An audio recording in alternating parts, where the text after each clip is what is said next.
చంద్రబాబు నాయుడు చేసిన నీచ రాజకీయాల వల్ల ఈరోజు రాష్ట్ర వ్యాప్తంగా పెన్షన్లు తీసుకునే అవ్వతాతలు దివ్యాంగులు ఎంత కష్టపడుతున్నారో చూస్తేనే మనసు ద్రవించిపోతుంది.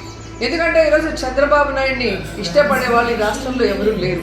కేవలం అవ్వాతాతలంతా కూడా జగనన్న పరిపాలనలో పెన్షన్లు టెన్షన్గా పొద్దున 5 గంటలకి ఇంటికి చేరుస్తుంటే నా బిడ్డ బాగుండాలి అని వాళ్ళు ఇచ్చిన దీవెనను చూసి కక్ష గట్టి తన యొక్క ఫాలోయర్స్ ఎవరైతే ఉన్నారో తొత్తులు నిమ్మగడ్డ రమేష్ అచ్చెన్నాయుడుతో ఎలక్షన్ కమిషన్కి ఈరోజు వాలంటీర్ల మీద కంప్లైంట్ చేయించి ఆ వాలంటీర్ వ్యవస్థ పెన్షన్ ఇవ్వకూడదని చెప్పి ఈరోజు బ్యాంకుల్లో వేయమని ఎలక్షన్ కమిషన్ చెప్పే పరిస్థితి తీసుకొచ్చారు. దానివల్ల ఎండల్లో దాదాపుగా 45 పైన ఉంది, 46-47 డిగ్రీస్లో ముసలోళ్ళు ఈరోజు బ్యాంకుల దగ్గర పడికాపులు కాస్తుంటే దాంట్లో కొంతమంది మరణిస్తుంటే నిజంగా చాలా బాధేస్తుంది, ఏడుపు వస్తుంది. కానీ చంద్రబాబు నాయుడికి మనసు అనేది లేదు. ఎంతటి రాజకీయాన్ని నీచంగా అయినా చేయగలడు, ఎంత కుటిలంగా అయినా చేయగలడని తనకి పిల్లనిచ్చిన మామని వెన్నుపోటు పొడిచినప్పుడే మనకు అర్థమైంది.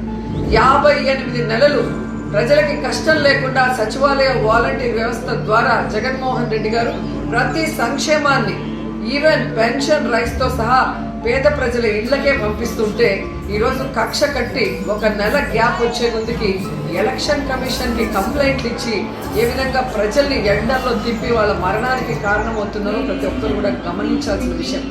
ఈరోజు చంద్రబాబు నాయుడిని సూటిగా అడుగుతున్నాను, పెన్షన్లు తీసుకునే వయసు, మీ వయసున్న అవ్వతాతల్ని ఇలా ఇబ్బంది పెట్టడం నీకు భావ్యమేనా? వచ్చి 1 రోజు ఎండలో నించోడు, రోడ్డు మీద ఎండలో 1 రోజు నించుంటే ఆ అవ్వతాతల కష్టమేందో నీకు అర్థమవుతుంది.